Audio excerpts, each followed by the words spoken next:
Varicose veins కి సరైన చికిత్స కోసం సంప్రదించండి ఎవిస్ హాస్పిటల్. నమస్కారం, వెల్కమ్ టు సుమన్ టీవీ. నేను గీతాంజలి. ప్రస్తుతం మనతో పాటు ప్రముఖ జ్యోతిష్యులు బ్రహ్మశ్రీ నందిబట్ల శ్రీహరి శర్మ గురువు గారు ఉన్నారు. వారితో మాట్లాడదాం. గురుగారు నమస్కారం అండి. వాగర్థావివ సంపృక్తౌ వాగర్థ ప్రతిపత్తయే జగతః పితరౌ వందే పార్వతీ పరమేశ్వరౌ. సదాశివ సమారంభాం శంకరాచార్య మధ్యమాం అస్మదాచార్య పర్యంతం వందే గురు పరంపరాం. ఆదిత్యాయ చ సోమాయ మంగళాయ బుధాయ చ గురు శుక్ర శనిభ్యశ్చ రాహవే కేతవే నమః. శృంగేరి జగద్గురు పీఠాధిపతులకి, కంచి పీఠాధిపతులకి నమస్కారములు తెలియజేసుకుంటూ కార్యక్రమాన్ని ప్రారంభిద్దాం. కార్తీక మాసం చూస్తూనే అయిపోయింది గురువు గారు. చాలా అసలు కదా, చాలా త్వరగా అయిపోయినట్టు దీపపు అనిపించింది. ఒత్తి హారతి ఎలా అయితే కరిగిపోతుందో అంత త్వరగా ఈశ్వరానుగ్రహం మనకు అంత తొందరగా వస్తుందా అని ఆలోచన. ఎంత చేసుకుంటే ఇంకా ఈశ్వరుని ఎలా మనం ఆ ఈశ్వర అనుగ్రహం ఎలా పొందాలి, ఇంత తొందరగా అయిపోయిందనే ఆలోచనతోనే మనకు సమయం అంతా 30 రోజులు నిజమే, దాదాపు అప్పుడే అయిపోతుంది. గడిచిపోయిందా అనిపించింది. ఇక చూస్తూ అమావాస్య డిసెంబర్ 1వ తారీఖు కదండి. ఆ రోజున ప్రత్యేకంగా ఏమైనా విశిష్టత ఉందా అండి? కార్తీక మాసము అసలు సహజంగా అమావాస్య అంటేనే చాలా విశిష్టతమ్మ. ఎందుకనంటే సకల లోకానికి ప్రాణదాత అయినటువంటి సూర్య భగవానుడు ఉండేటువంటి రోజు, పైగా ఆదివారము రవికి సంబంధించినటువంటిది. ఆదివారము అమావాస్య రావడం అనేటువంటిది చాలా విశేషమైనటువంటిది. పైగా మనకు జ్యోతిష శాస్త్రం ప్రకారము పగలు పుట్టినటువంటి వాళ్ళకి పితృకారకుడు రవి, రాత్రి పుట్టినటువంటి వాళ్ళకి శని భగవానుడు పితృకారకుడు. కాబట్టి ఈసారి విశేషం ఏంటంటే అనురాధ నక్షత్రం కూడా, అనగా శని భగవానుడికి సంబంధించిన నక్షత్రం కూడా కలిసి రావడం చాలా విశేషం అమ్మ. కాబట్టి ఆదివారము అమావాస్య మరియు అనురాధ నక్షత్రం, కాబట్టి ఇది చాలా అత్యద్భుతమైన అమావాస్యల్లో ఇది కూడా ఒకటి అని చెప్పవచ్చమ్మా. మరి ఆ రోజు ఈ అనురాధ నక్షత్రం వారు కావచ్చు, వాళ్ళు ఏమన్నా పూజలు గాని ఏమైనా నియమాలు గాని పాటించాలా అండి? అలా నక్షత్ర ప్రకారంగా చూసుకుంటే అటువంటిది ఏం లేదమ్మా. కాకపోతే ఆదివారం అమావాస్య రావడమే విశేషం అయితే, అసలు శని భగవాన్ సంబంధించినటువంటి నక్షత్రం రావడం కూడా చాలా విశేషం. అందులోనూ శని పీడలతో చాలా మంది ఇబ్బంది పడుతుంటారు. కాబట్టి ఆ రోజున చక్కటి పరిహారాలు కూడా పాటించుకున్నా, అనగా వృషభ, మిథున, కర్కాటక, సింహ, తుల, వృశ్చిక, మకర, కుంభమీన రాశిలో జన్మించిన వారికి భవిష్యత్తులో రేపు మార్చి నుంచి శని భగవానుడు కూడా మారుతున్నాడు వచ్చే సంవత్సరం. కాబట్టి ఆ శని భగవాన్ యొక్క మార్పు వలన కూడా కలిగేటువంటి వాళ్ళకి కూడా, అనగా ద్వాదశ రాశుల వాళ్ళకి కూడా శని కర్మాధికారి కాబట్టి కర్మదోషం తొలగించుకునే ప్రక్రియ ఈ ఆదివారం అమావాస్య రోజు రావడం చాలా విశేషం. మరి ఆ రోజున ఏం చేయాలండి? అసలు నియమంగా ఏమైనా పాటించాల్సి ఉంటుందా ప్రతి ఒక్కరు? సహజంగా అమావాస్య అనేటువంటిది అనేసరికి చాలా మందికి వీక్షించేటువంటి సుమన్ టీవీ ప్రేక్షకులు కూడా గుర్తొచ్చేటువంటిది పితృదేవత సంబంధించినటువంటి తిథి. కాబట్టి ఆ రోజున పితృ కార్యక్రమాలు గనక చేసుకుంటే పితృదేవతల అనుగ్రహం కలుగుతుంది. ఈ రోజున మనం అనుభవిస్తున్నటువంటి అన్ని సుఖభోగాలకి లేదా అన్ని రకాలైనటువంటి దుర్యోగాలకి కారణం పితృదేవతల అనుగ్రహం, శాపమే కారణం. కాబట్టి అనుగ్రహం కలిగితే సుఖం కలుగుతుంది, వాళ్ళ శాపం కలిగితే ఆగ్రహం కలిగి వాళ్ళు మనకొచ్చేటువంటి మంచిని కూడా మన దాకా రానివ్వరు. అంటే ఇక్కడ పితృదేవతలు శాపం పెడుతున్నారని కాదమ్మా, వాళ్ళ క్షుద్బాధలు తీర్చడం వారసులుగా మన బాధ్యత.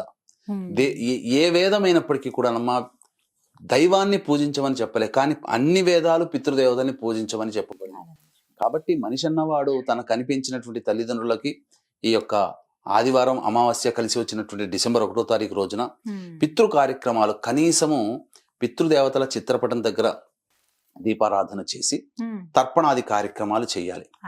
తర్వాత రావి చెట్టు దగ్గర మళ్ళీ దీపారాధన చేసి ఆ రోజున శివాయ నమః అంటూ 41 ప్రదక్షిణలు చేసి ఉత్తరం వైపున ఫేస్ పెట్టి శివ అష్టోత్తరం 3 సార్లు గనక పారాయణం చేసినట్లయితే తప్పకుండా దీప పెట్టడం వల్ల పితృదేవతానుగ్రహంతో పాటు శివయ్య అనుగ్రహం కూడా వచ్చి చేరి మనము సంతోషంగా ఉంటాం, ప్రశాంతంగా ఉంటాం.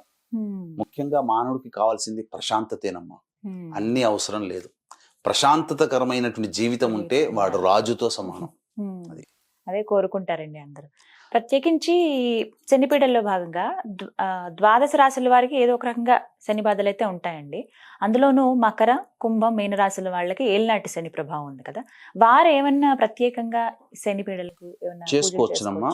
ముఖ్యంగా ఈ సంబంధించినటువంటి ఈ ఆదివారం అమావాస్య రోజున పొద్దున్నే కాలకృత్యాదులు తీర్చుకొని, ముఖ్యంగా నది దగ్గర ఉన్న వాళ్ళైతే నది స్నానం చేస్తే గంగా స్నానం చేసిన పుణ్య ఫలితం దక్కుతుంది.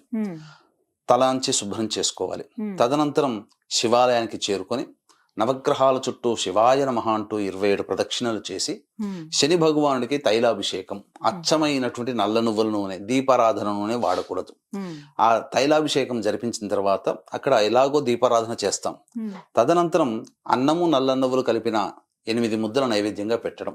ఓ, తర్వాత వృద్ధాశ్రమంలో ఆ వృద్ధులకు ఏదైనా తినే పదార్థాలు, పండ్లు ఇట్లాంటి కార్యక్రమాలు పంచవచ్చు.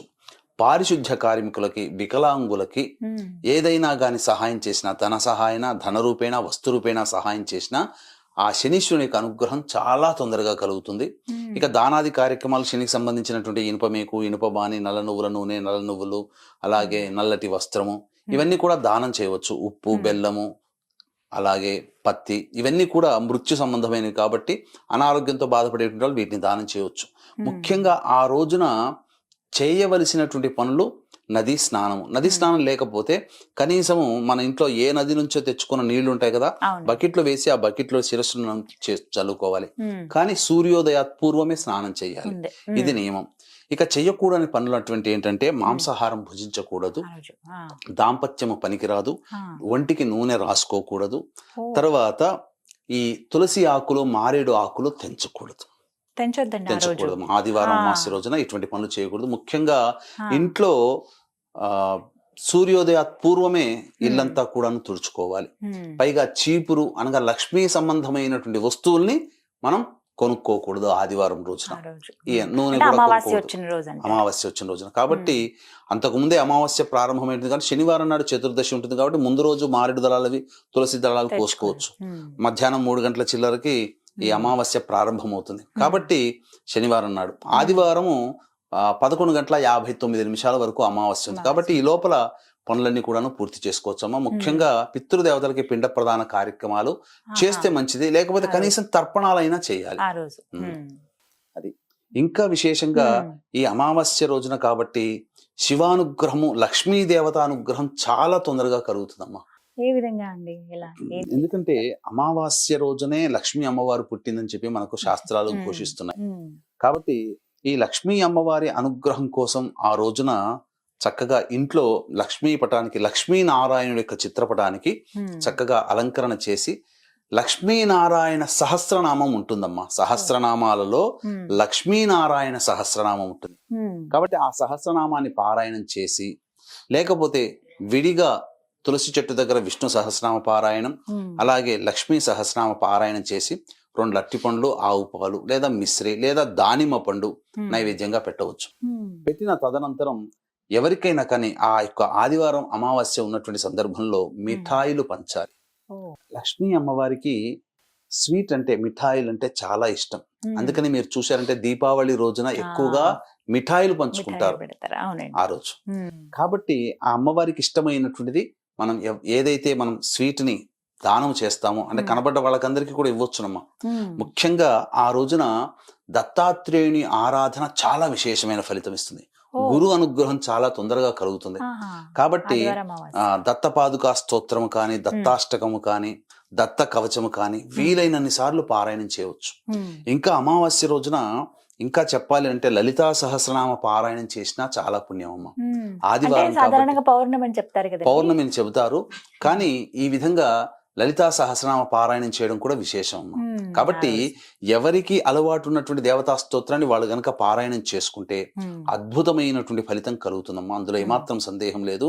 అలాగే ఈ యొక్క కార్తీక మాసం నెల రోజుల్లో ఆఖరి రోజు కాబట్టి ఈ ఆఖరి రోజున ముఖ్యంగా చంద్రుడు ఉండనటువంటి రోజు, సూర్యుడు మాత్రమే ఉండేటువంటి రోజు కాబట్టి ఈ రవిహోరలో ఎవరైతే ఈశ్వరుడికి ముఖ్యంగా చెరుకు రసంతో కానీ, బెల్లం నీళ్లు కలిపినటువంటి నీటితో కానీ ఈశ్వరునికి అభిషేకం చేస్తే ఉద్యోగ సంబంధమైనటువంటి సమస్యలన్నీ తొలగిపోతాయమ్మా. ఉద్యోగం రాని వాళ్ళకి ఉద్యోగం దొరుకుతుంది. రవిహోర ఎప్పుడు ఉంటుంది? రవిహోర ఉదయం 6:15 నుంచి 7:15 మధ్య కాలంలో వీక్షించేటువంటి ప్రేక్షకులకు గమనిక. ఈ యొక్క కార్తీక మాసం నెల రోజుల పాటు పూజ జరిపిన తర్వాత పోలి పాడ్యమి అనగా పోలి స్వర్గం వెళ్ళినటువంటి రోజున గోకర్ణ క్షేత్రంలో జాతకరీత్యా కలుగు విద్య, వివాహ, ఉద్యోగ, దాంపత్య, సంతాన, అనారోగ్య సమస్యలకు మరియు వృషభ మిథున కర్కాటక సింహతుల వృశ్చిక మకర కుంభమీన రాశిలో జన్మించిన వారికి శనిదోష పరిహారార్థమై సర్వదోష నివారణ పూజల హోమాలు పర్ హెడ్ 1500 రూపాయలకి చేయించడం జరుగుతుంది. అవకాశం ఉన్న వాళ్ళు కార్యక్రమ తదనంతరం కాంటాక్ట్ చేసి మీ గోత్రనామాలు నమోదు చేసుకోవచ్చు. ఇక దాంపత్య సమస్యలకి వివాహ సమస్యలతో ఇబ్బంది పడేటువంటి వాళ్ళు ఈ సంబంధించినటువంటి పటిక బెల్లం ఉంటుంది కదమ్మా, ఆ పటిక బెల్లం పొడిని నీటిలో వేసి ఆ నీటితో 7 నుంచి 8 మధ్య కాలంలో అభిషేకం చేసుకోవాలి. ఇక వ్యాపార సంబంధమైనటువంటి దోషములతో ఇబ్బంది పడేటువంటి వాళ్ళు ఈ యొక్క ధనాభివృద్ధి కలగాలని చెప్పి మారేడు దళములతో అభిషేకము కానీ అర్చన 8 నుంచి 9 మధ్య కాలంలో చేసుకోవాలి. ఇక సర్వ విధాలుగా ప్రజలతో సంబంధం ఉన్నటువంటి వృత్తి వ్యాపార ఉద్యోగాల్లో ఉన్నవాళ్ళు, అలాగే మానసిక సంబంధంగా ఇబ్బంది పడేటువంటి వాళ్ళు ఆవు పాలతో 9 నుంచి 10 మధ్య కాలంలో. ఇక ఇంతకుముందు చెప్పుకున్నాం కదా శని భగవాన్ సంబంధించి 10 నుంచి 11 మధ్య కాలంలో శని దోష సంబంధమైనటువంటి దోషాలు తొలగిపోవడం కోసం ఇంతకుముందు చెప్పుకున్నటువంటి శని దోష నివారణ కార్యక్రమాలు చేసుకోవచ్చు. ఇక 11 నుంచి 11:59 వరకే ఈ యొక్క సంబంధించినటువంటి అమావాస్య ఉంది కాబట్టి ఆ సమయంలో గురు సంబంధమైనటువంటి అనుగ్రహం కలగాలనే ఉద్దేశంతో పంచామృతాలతో ఈశ్వరునికి అభిషేకం కానీ లేకపోతే దత్తాత్రేయ కవచం ఆదివారం అమావాస్య ఉన్నటువంటి సమయంలో దత్తాత్రేయ కవచం 11 నుంచి 11:59 మధ్య కాలంలో వీలైనన్ని సార్లు పారాయణం చేయండి. ఇక ఈ శని భగవానికి సంబంధించి ఈ హోర ఉంది కదమ్మా 10 నుంచి 11 మధ్య కాలంలో వృద్ధులకి వికలాంగులకి పారిశుద్ధ్య కార్మికులకి 11 నుంచి 12 లోపల దానాది కార్యక్రమాలు పండ్లు ఇతరత్ర పదార్థాలు పంచవచ్చు. ఈ విధంగా చేయడం ద్వారా అమావాస్య రోజున ముఖ్యముగా ఈశ్వర అనుగ్రహం కలుగుతుంది. ముఖ్యంగా తర్పణాది కార్యక్రమాలు చేయాలనుకునే వాళ్ళు 6 నుంచి 7 మధ్య కాలంలో తమ పితృదేవతలకు తర్పణాది కార్యక్రమాలు కానీ లేదా 11 నుంచి 12 గంటల మధ్య కాలంలో తర్పణాది కార్యక్రమాలు చేయవచ్చు. ఇలా ఆదివారం అమావాస్య చాలా విశేషమైన రోజు అని చెప్తూ ఉన్నారు. కార్తీక మాసం అన్నాళ్ళు ఎలా చేసుకున్నారో ఈ రోజును కూడా అదే తులసి చెట్టు దగ్గర దీపారాధన 30 ఒత్తుల దీపారాధన చేసుకోవచ్చు.